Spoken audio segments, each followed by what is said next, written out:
Elvy because I was originally published and I thought I was going to be famous, and I had illusions of grandeur. So that happened. And then when those died very fast, so I found out I was Elvy Howard on Amazon, so I kept the name. And my publisher went under, and I got the rights back to my books, and I thought, well, this would be a good opportunity to tweak. Just take this opportunity to tweak my books and go over them. I'm a better writer now than I used to be. And the first one I did was the last one I've written, which was this one. And I had it professionally edited, and I thought, well, this will take a month or two, to tweak. So a year later, and a whole lot of crow, I republished it and put it back on Amazon, and that was a story for everything. So then I had actually, this is the first book that I wrote on my own after my publisher went under, and this is a historical novel set in 1953.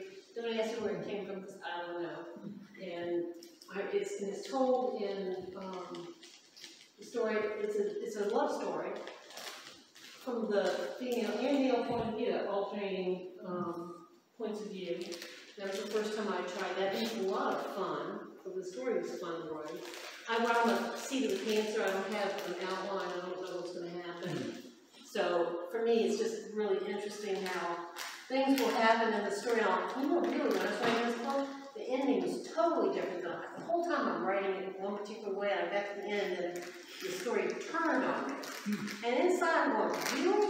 Is it really going to happen? And he's like, yeah. I'm like, okay. You know what I'm talking about. I think you read it, so it's kind of like, oh, okay. So the last book I rewrote, was the first book I wrote. And for some reason, and that was the first book that was published, that my publisher liked. And I wrote it from present tense to past tense, and I deepened a lot of the story.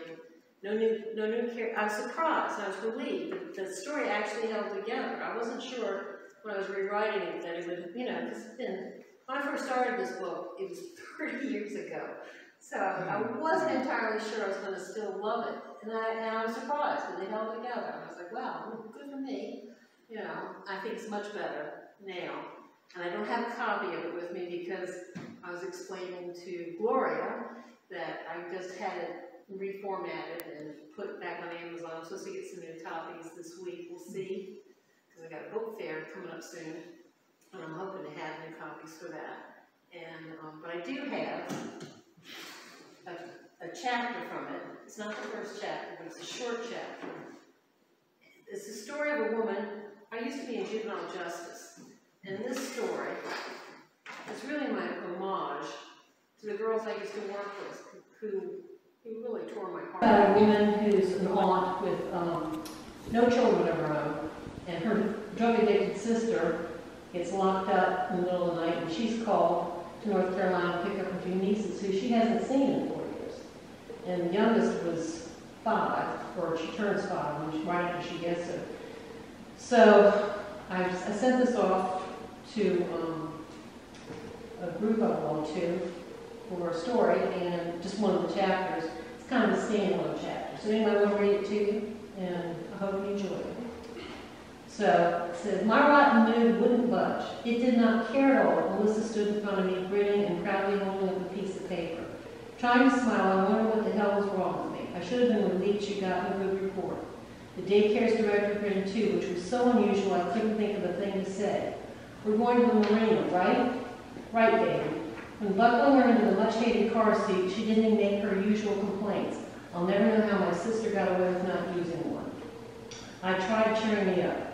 Maybe Melissa won't get kicked out of daycare, which would be great. Super great. And when kindergarten begins in a few weeks, maybe she'll be ready. Turn here, Melissa yelled, excited, staring out the window. Melissa's reward for not biting, hitting, or scratching one of her playmates was to go to the marina and get her choice of fish heads.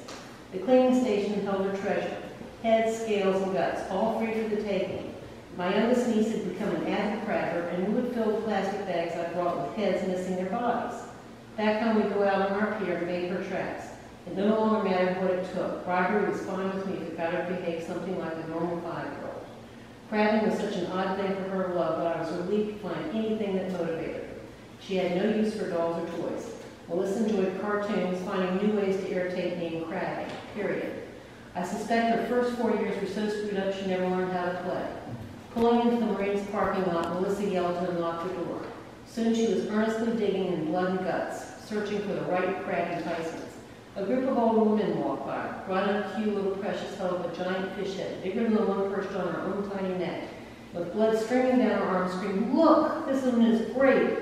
"It sure is, honey. The damn thing was so big I probably couldn't cram it into a trap, but I held open a bag and she proudly chunked it in." "That would make a great dinner," I said louder than required. Melissa didn't notice. She knew I was talking about the crab's dinner, not hers.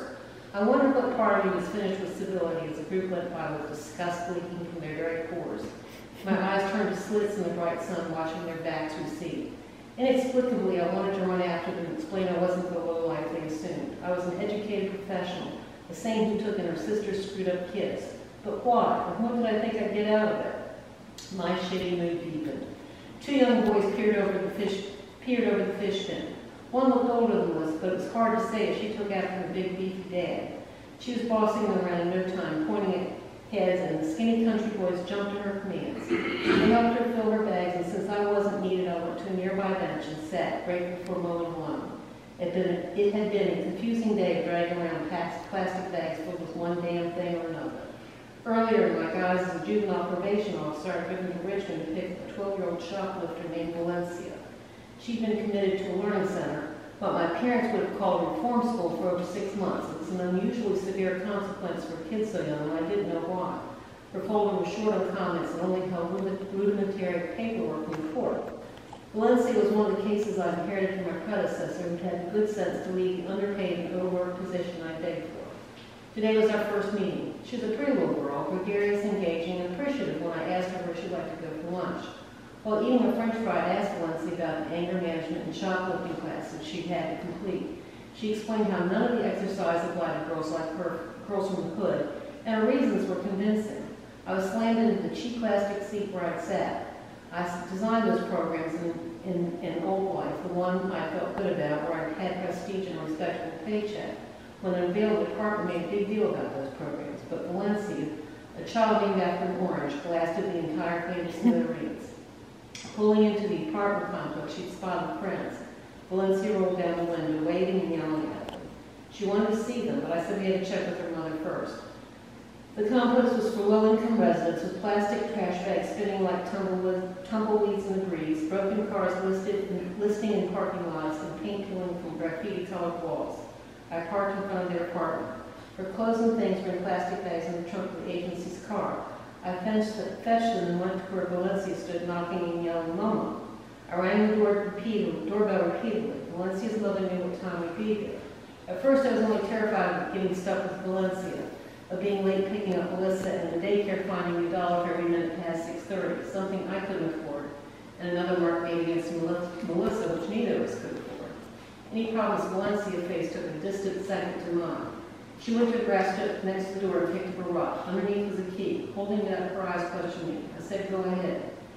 She did. Her mother sat at a table a few feet in front of us. The woman glanced up. We've never met in person. The eyes I looked into startled me with their emptiness. An unwelcome insight hit. No wonder Valencia stole. How else was she supposed to fill the hole this woman could leave in the child's heart? "I'm sorry, you Mrs. Warren, Valencia's mother?" Those eyes weren't going to stop me. We waited for a response. After an uncomfortably long pause, the woman said yes in an odd, deep voice. "We spoke yesterday, do you remember?" Again, the strangely pitched voice said, "Yes." "I don't understand. Why didn't you open the door?" The woman shrugged. She knew where the key was.